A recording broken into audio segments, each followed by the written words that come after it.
Most people realize their floor plan is bad only after they start living in the house. When the kitchen feels frustrating, when the bedroom feels cramped, when circulation feels awkward, or when expensive interiors still fail to make the house feel comfortable. And by that stage, changing these mistakes becomes extremely expensive. I regularly analyze and redesign residential floor plans with strong focus on practicality, circulation, usability, and real-life spatial experience. Because honestly, a floor plan may look good on paper and still fail completely in real life. In today's video, I'm going to walk you through this entire layout step by step. First, I'll point out the practical planning mistakes I noticed in the original plan, and then I'll show you the corrected version I created and explain how these problems can actually be resolved. We'll analyze both the ground floor and first floor. So let's start with the ground floor. Now at first glance, this house actually feels decent. The ventilation is fairly good in the house. The circulation is relatively clean, and the front set out creates a softer transition before entering the house. So the planning intention itself is sensible. But once I started visualizing the actual spatial experience, a few practical issues started appearing. The first thing I analyze is the main entry door. Now you can open your door like this, or you can open your door like this. If you're opening your door here, then your first visual interaction will be with the staircase and the dining area.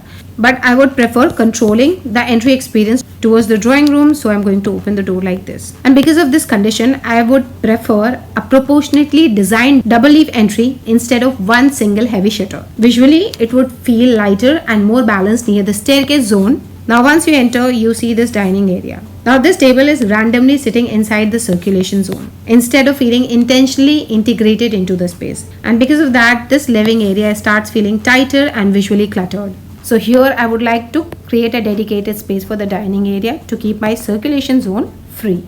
Now let's discuss the kitchen, because this is where many layouts starts feeling in real life. Now on paper, this size is manageable. This is 10 feet by 12 feet, a very decent size. But in this layout, if you'll start placing your tall unit, pantry unit, microwave, oven, and a sink, you'll be having with this working area, which is making this kitchen inefficient. So either you compromise your storage or you live with daily frustration. Now let's discuss the bedroom. The size is decent, but in this layout, what I don't like about is this door right in front of the bed. It's not giving a good visual sight. So I would like to fix this. And secondly, this narrow wardrobe, it's adding no value. This is somewhere around 2 feet 6 inches. The maximum I'm saying it's in fact lesser than this, which is making this area inefficient. Now let's look at the revised layout I have created and see how these small changes completely transform the usability of the space. The first thing I did was clearing the circulation path. So instead of floating inside the circulation path, the dining table is now aligned properly along the wall. And because of the dining table placed over here, the circulation starts feeling cleaner. Now this side gets an opportunity to become a proper focal zone with bench seating and a defined backdrop element. Now then came the biggest correction here, between the kitchen and the bedroom. What I did, I removed the existing wardrobe from here. So now the wardrobe is gone and created a passage for the bedroom here, and this is the passage for the kitchen. And because of this one move, the kitchen now gets a proper L-shaped platform like this, a better preparation area, improved storage, and more practical work triangle. I also intentionally placed a sink near the hob because during actual cooking, the movement becomes smoother and more practical. Now you can see you can have a proper pantry unit, microwave, oven combination over here. This could be a tall unit, this could be your rolling shutter. So everything has a proper space. You can even create another set of storage here, but I wanted to give them a bigger platform for easy workability. So I kept it like that, but you can easily have a storage over here. Now this is your utility. You can have your double bowl sink over here with a dishwasher if you want to have, and this could be a space for washing machine and janitor and other stuff. Now inside this bedroom, removing the awkward wardrobe placement automatically made the room more breathable and easier to furnish. And also your wardrobe has not been compromised. It has been added over here. I've also flipped the washroom door here so that you can easily mount your TV or some console or some other designer element right in front of the bed, and added one window over here for proper cross ventilation. So these are the changes I made on this level. Now let's discuss the above level.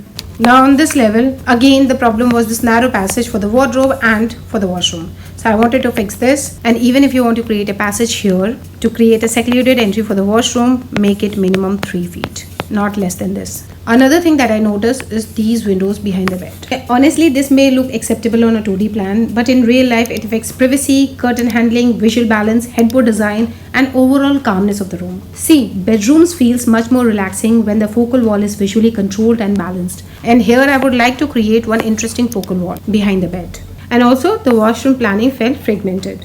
And this balcony access is only from the bedroom. Personally, I don't fully align with this approach. Balcony should feel connected to the lifestyle of the house and not locked inside one private room. So I would like to create one access door here. Now let's see the layout plan I have created. First, I removed the wardrobe from here and connected from this room. Now this wardrobe placement was completely reorganized so that the room movement becomes fully cleaner and the storage becomes fully useful. Now the washroom zoning was also redesigned so that the basin, WC and shower cubicle all get dedicated position and making the space feel much more organized and premium. Also, I shifted the bedroom doors towards the side walls instead of directly placing behind the headboard. Now this single correction completely changes the composition of the room. Now you can create one beautiful asymmetrical design headboard with balanced side tables, cleaner paneling and better lighting composition and calmer visual experience. Now I have also added a door here connecting to the balcony. This is the cutout area I have created near the staircase so that both levels feels visually connected to each other. And these double height cutouts can make the house feel much more premium, interactive and spacious when designed intentionally.